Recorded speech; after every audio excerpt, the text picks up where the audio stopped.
legendary solo is pretty much playable by any intermediate guitar player. So today we're going to talk about the story behind it, how to get that tone, and of course, how to play it.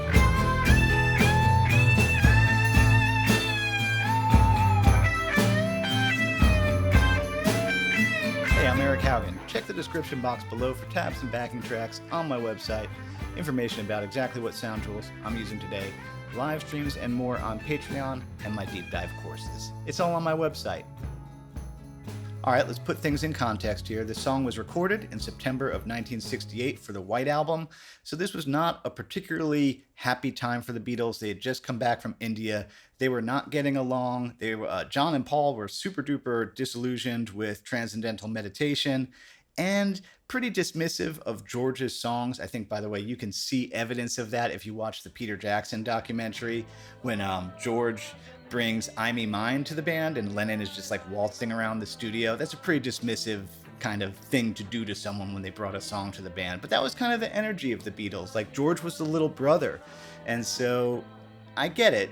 John and Paul felt the pressure to continue to make the hits, the songs that everybody wanted. And so they'd be like, yeah, your song. So I think George had the idea to bring in his buddy Clapton, well, because they were hanging out, as a way to get John and Paul more on board with the song. And it absolutely worked. I mean, if you look at what Paul then added to the song, that great piano intro, that thunderous bass line, and the harmonies, which Paul was is so good at all that stuff, knowing exactly what to add to a song to get it to the next level. But I don't think they would have done that if Clapton didn't come in and do that sick, just one of it is a perfect guitar solo.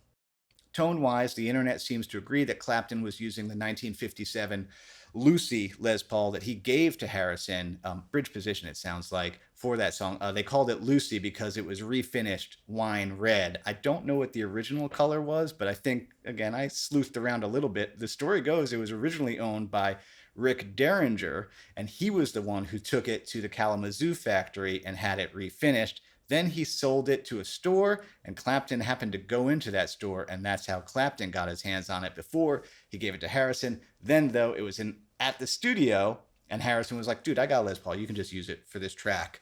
Also, very likely it was a Fender Bassman. That's what the internet seems to say, because at that time, the Beatles had switched their allegiance from Vox to Fender, kind of those last couple of records. So that's why I'm using my Dusky D2O. It's similar to a Fender Bassman, as in it's a 26L6 amp, but also it's kind of its own thing. But it always sounds good, so I used that. And the lore continues that Clapton laid down the solo. They all loved it. Everybody was stoked on it. And I don't know who, maybe it was George, was like, it doesn't sound Beatle-y enough. So they put ADT on it. Artificial double tracking, which I don't totally understand the exact ins and outs of, but you have the recorded sound on one tape machine, you send it to a second tape machine, and you mess with the playback speed on it. So basically you end up with a double.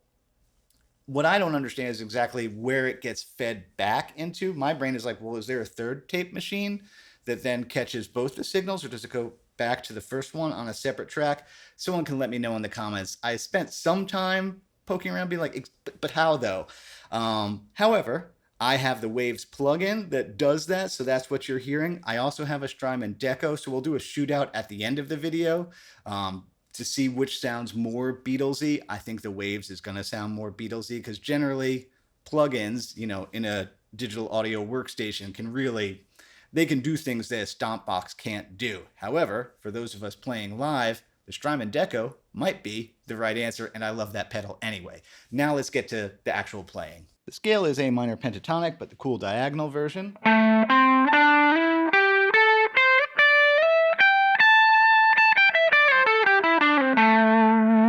And then we're going to drop in there with a giant 1.5 fret bend.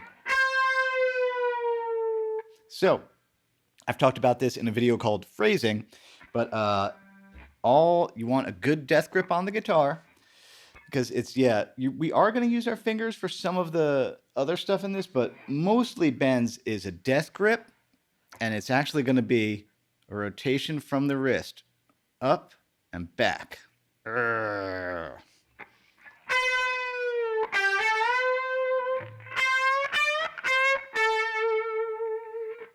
So you do the first giant pre-bend, all 3 fingers.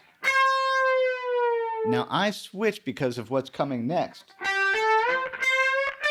because I need a little bend on that and that one, and then big vibrato here. Other thing I want to point out, for bends, the side here is really important to help stop that. And you can't see from here, you just see a hand.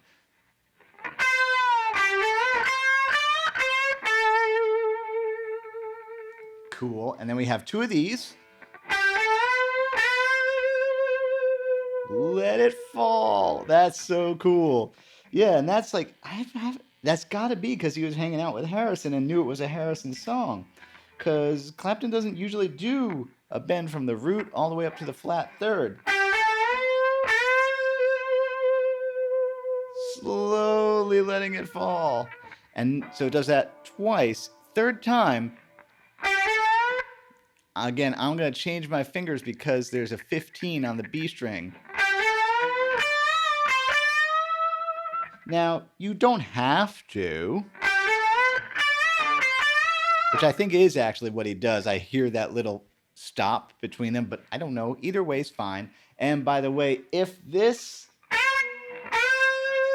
is too hard on your Stratocaster or Telecaster, you know, a Fender, a longer scale guitar, you could maybe get away with bending the B string 12th fret.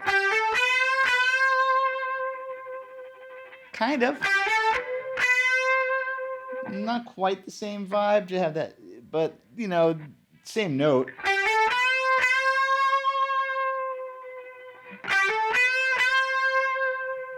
Not enough distance. You don't get enough distance for the fall with that. But again, that's why I'm not playing my Strat or my Tele. I wanted the shorter Gibson length because it is easier to do that bend. But anyway.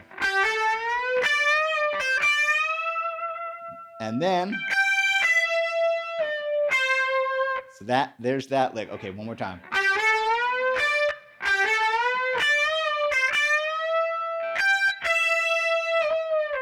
I put like a little extra shake on it. He does not. Is what he does. And then we get 4 big bends on the 15. Cool. Let's check that lick one more time. Again, death grip, sitting on the strings. If I don't do either of those, no, doesn't work for me. Yeah, this way.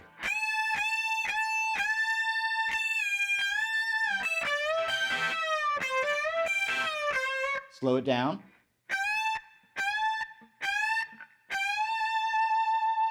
Oh, it's hard to.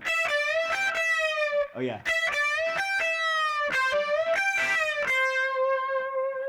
Cool. Now, then we have a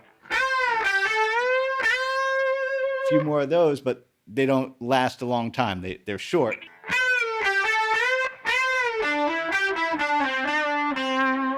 Then there's a big run.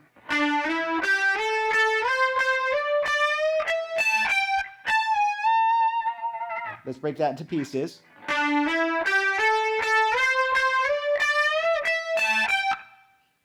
Yeah, that's really cool because it's connecting the diagonal to the box, but it's just, you know, the box way up here.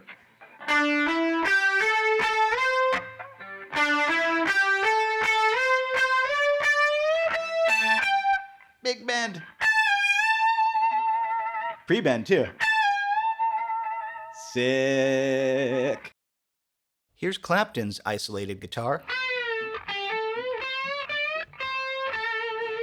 And here's what I got.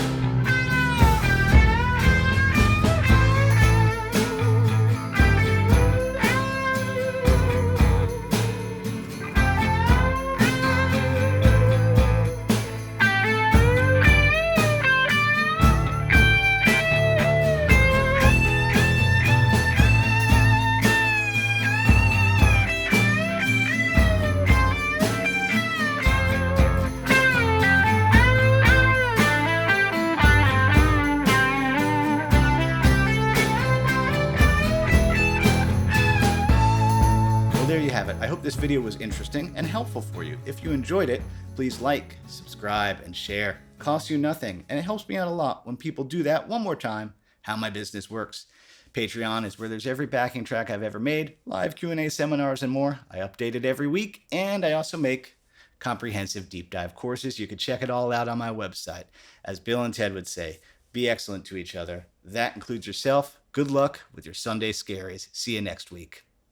George, I mean, he was what a gentle soul. I mean, I used to call him Farmer George. He liked gardening more than anything. And, you know, another one, sorely missed. You know, I mean, I guess the good die young, huh?